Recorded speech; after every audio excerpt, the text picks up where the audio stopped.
अगर आप मेरे चैनल पे नए आए हैं तो सब्सक्राइब करें और बेल आइकन ज़रूर दबा दें।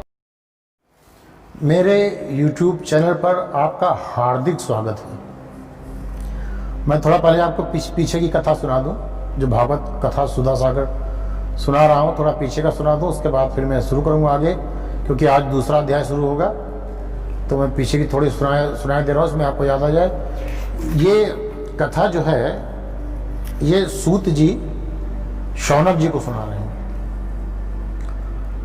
तो भक्ति ने नारद जी से कहा कि ध्रुव ने भी आपकी कृपा से ही ध्रुव पद प्राप्त किया था, जो बहुत ऊंचा लोक है।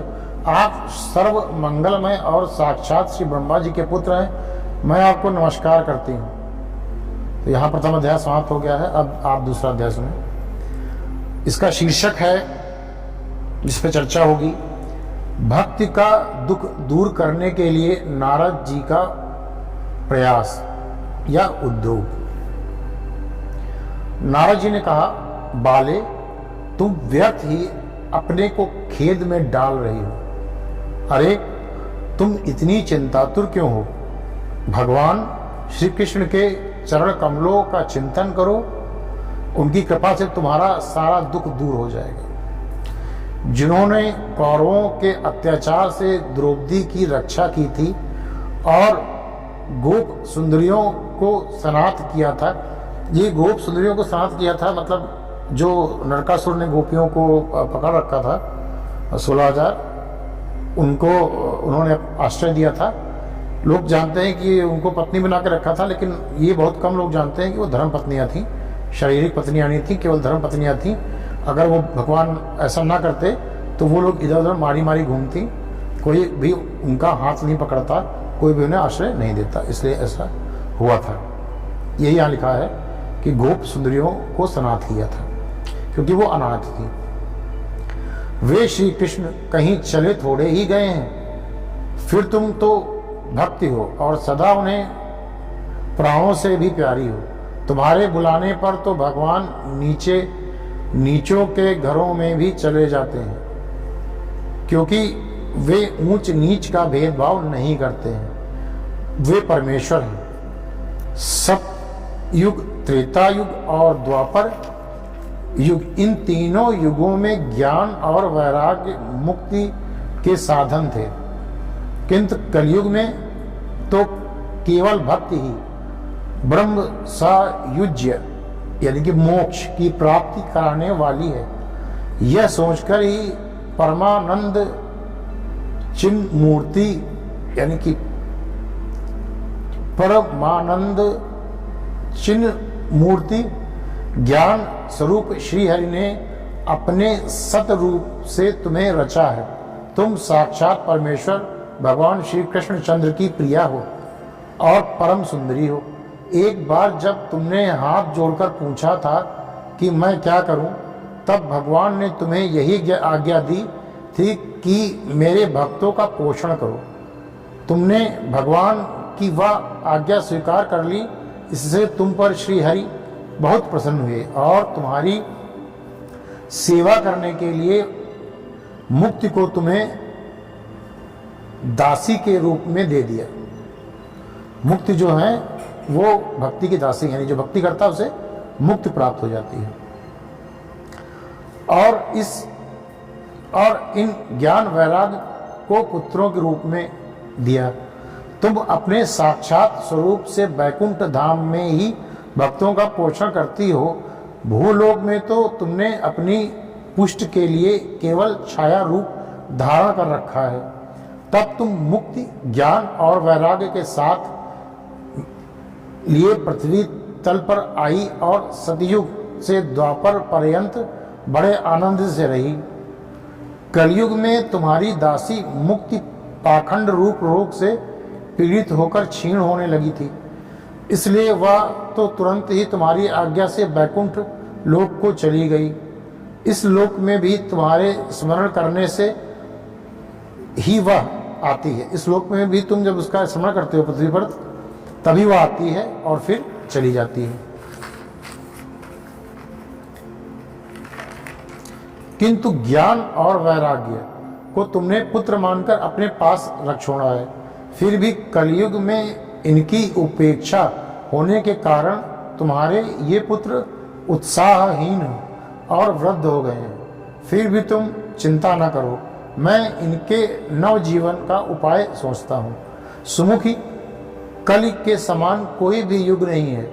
इस युग में मैं तुम्हें घर घर में प्रत्येक स्त्री पुरुष के हृदय में स्थापित कर दूंगा।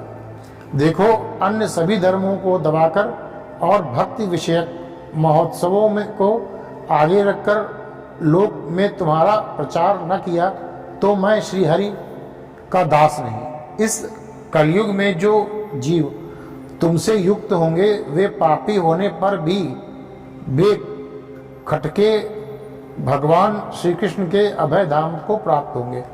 जिनके हृदय में निरंतर प्रेम रूपिणी भक्ति निवास करती है, वे शुद्धांताकरण पुरुष स्वप्न में भी यमराज को नहीं देखते। जिनके हृदय में भक्ति महारानी का निवास है, उन्हें प्रेत, पिशाच, राक्षस या दैत्य आदि स्पर्श करने में भी समर्थ नहीं हो सकते। भगवान तप, वेदाध्ययन, ज्ञान और कर्म आदि किसी भी साधन से वश में नहीं किए जा सकते। वे केवल प्रेम हो भक्ति से ही वशीभूत होते हैं। वे केवल प्रेम भक्ति से ही वशीभूत होते हैं। इसमें श्री गोपीजन प्रमाण है। इसमें जो प्रमाण दिया जाता है वो गोपीजन का है, क्योंकि प्रेम और भक्ति से उनके वश में हो गए थे प्रभु श्री हरि।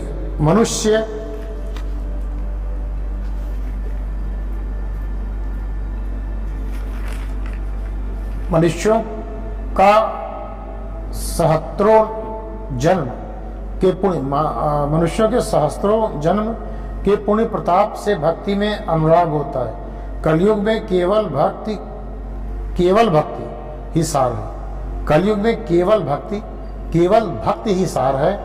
भक्ति से तो साक्षात परमेश्वर श्री कृष्ण चंद्र सामने उपस्थित हो जाते हैं। जो लोग भक्ति से द्रोह करते हैं वे तीनों लोकों में दुख ही दुख पाते हैं। पूर्व काल में भक्त का तिरस्कार करने वाले दुर्वासा ऋषि को बड़ा कष्ट उठाना पड़ा था। बस व्रत, तीर्थ, योग, यज्ञ और ज्ञान चर्चा आदि बहुत से साधनों की कोई आवश्यकता नहीं है। एकमात्र भक्ति ही मुक्ति देने वाली है। सूत जी कहते हैं, इस प्रकार नारद जी के निर्णय किए हुए अपने महात्म को सुनकर भक्ति के सारे अंग पुष्ट हो गए और वे उनसे कहने लगी। भक्त ने कहा, नारद जी, आप धन्य हैं। आपकी मुझ में निश्चल प्रीति है। मैं सदा आपके हृदय में रहूंगी, कभी आपको छोड़कर नहीं जाऊंगी। साधो, आप बड़े कृपालु हैं। आपने क्षण भर में ही मेरा सारा दुख दूर कर दिया है, किंतु अभी मेरे पुत्रों में चेतना नहीं आई है। आप इन्हें शीघ्र ही सचेत कर दीजिए, जगा दीजिए। सूत जी कहते हैं, भक्ति के ये वचन सुनकर देवर्षि नारद जी को बड़ा करुणा आई। भक्ति के ये वचन सुनकर देवर्षि नारद जी को बड़ी करुणा आई और वे उन्हें हाथ से हिला डुलाकर जगाने लगे। फिर उनके कान के पास मुंह लगाकर जोर से कहा, ओ ज्ञान, जल्दी जग पड़ो। ओ वैराग, जल्दी जग पड़ो। फिर उन्होंने वेदांत घोष और बार बार गीता पाठ करके उन्हें जगाया।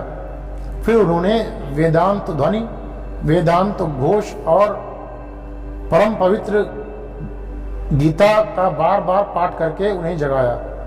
इससे जैसे तैसे वे बहुत जोर लगाकर उठे, किंतु आलस्य के कारण दोनों जमुआई लेते रहे। उठे तो, लेकिन दोनों आलस्य के मारे जमुआई लेते रहे। नेत्र उगाड़ कर देख भी नहीं रहे थे, नेत्र खोलकर भी नहीं देख रहे थे। उनके बाल बगुलों की तरह सफेद हो गए थे।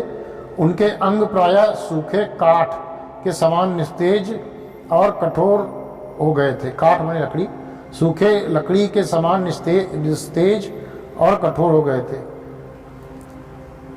इस प्रकार भूख प्यास के मारे अत्यंत दुर्बल होने के कारण उन्हें फिर सोता देख नारद जी की को बड़ी चिंता हुई और वे सोचने लगे, अब मुझे क्या करना चाहिए। इनकी यह नींद और इससे भी बढ़कर इनकी यह वृद्धावस्था कैसे दूर हो। शौनक जी इस प्रकार चिंता करते करते वे भगवान का स्मरण करने लगे।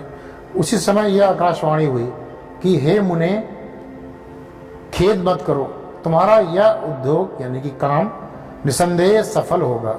देवर्षि, इसके लिए तुम एक सत्कर्म करो। वह कर्म तुम्हें संत शिरोमणि महानुभाव बताएंगे। उस सत्कर्म का अनुष्ठान करते ही क्षण भर में उनकी नींद और वृद्धावस्था चली जाएगी, ज्ञान और वैराग्य की, तथा सर्वत्र भक्ति का प्रसार होगा। यह आकाशवाणी वहां सभी को साफ साफ सुनाई दी। इससे नारद जी को बड़ा विस्मय हुआ और वे कहने लगे, मुझे तो इसका आशय समझ में नहीं आया। मतलब ये बात मुझे समझ में नहीं आई। नारद जी बोले, इस आकाशवाणी ने भी गुप्त रूप से यह बात कही है। यह नहीं बताया कि वह कौन सा साधन किया जाए जिससे इनका कार्य सिद्ध हो। वे संत न जाने कहाँ मिलेंगे और किस प्रकार उस साधन को बताएंगे। अब आकाशवाणी ने जो कुछ कहा है उसके अनुसार मुझे क्या करना चाहिए। इस वीडियो में बस इतना ही। इसके आगे का वीडियो कल आएगा, कल मैं आपको सुनाऊंगा। मैंने इंस्टाग्राम पर अपना एक पेज खोला है, आप लोग उस पर जाएं, लिंक डिस्क्रिप्शन में दिया हुआ है, आप लोग उस पर जाएं, लाइक करें और उसके जरिए आप हमसे बात भी कर सकते हैं। उसमें मेरे थॉट्स भी पड़े हुए हैं। और इस वीडियो में बस इतना ही। मैं अंत में ही कहूँगा, श्री हरि, जय श्री हरि, जग में एक ही बात खरी, जय जय राम कृष्ण हरि। धन्यवाद।